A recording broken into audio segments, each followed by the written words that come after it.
Almost 25 million people suffer from post-traumatic stress disorder here in America, and there are many therapies available to address the disorder, but here's one we bet that you've never heard of. Have a look at it. When Sarah was just 19 years old, she was raped by an ex-boyfriend. After the assault, Sarah suffered terribly from PTSD and lost 33 pounds in 5 months. Depressed, anxious, and scared, Sarah knew in order to move on, she needed to stop constantly reliving her painful past. Her life was almost ruined by a sexual predator, but she had no idea that it was about to be saved by a different kind of predator. One day, Sarah and her family visited a wolf sanctuary.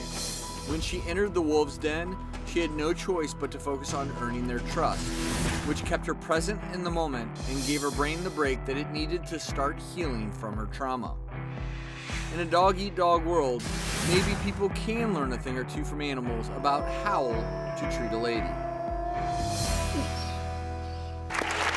And Sarah joins us, and Sarah, I love this story. It's animal therapy, it's wolf therapy, it's so unique and different, but it seems like it happened unexpectedly, naturally. I got incredibly lucky. It was actually my cousins. They had a sanctuary, and we went up there, and I went into an enclosure for the first time, and it was like my brain shut up. Like, when you have PTSD, you are on guard against the entire world. Your brain is constantly in this fight or flight mode. And when you have one concrete thing to focus on, you're not imagining what could happen to you. No one's gonna sneak up on you with a wolf in there with you. You know, you are safe.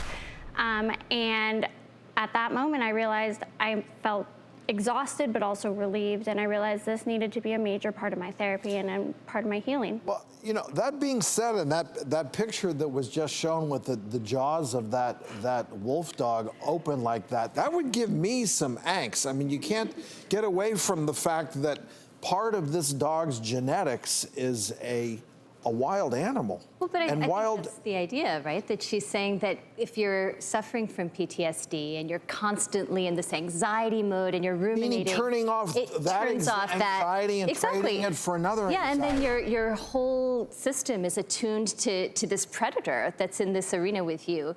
To protect yourself from that, I think it just completely shuts off all that rumination and gets you to refocus. Are there specific exercises, modalities where people suffering with PTSD, once they get in the wolf's den, that you work on or that they can work on, other than just obviously staying alive, which is the most important goal? That one is key.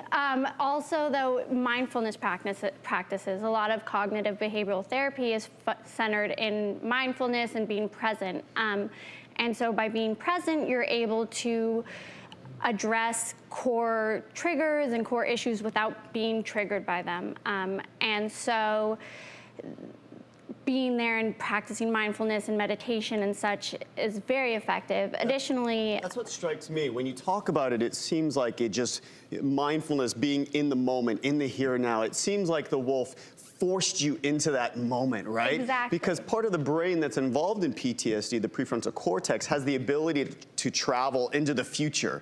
And then we have the amygdala, where all those fearful images are stored, which is also affected in this disorder.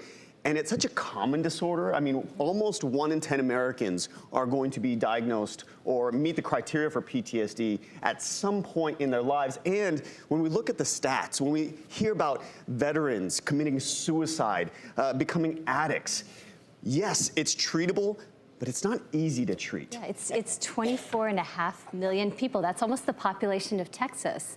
And twice as likely in women who've suffered any sort of a violent incident, rape, any sort of an assault, threatened with a weapon, anything like Dr. that. Dow, do you call this sort of a substitution therapy?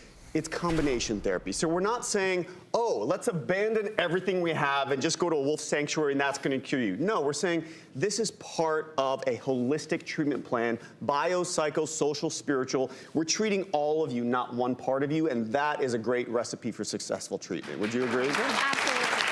Well, I would just say kudos to you also for your own progress in this and for sharing this with us. Thank you. I'm so grateful for the opportunity. Obviously, we are not suggesting that people just go hang out with wolves. These are sanctuaries. You need to be very safe and know exactly what you're doing.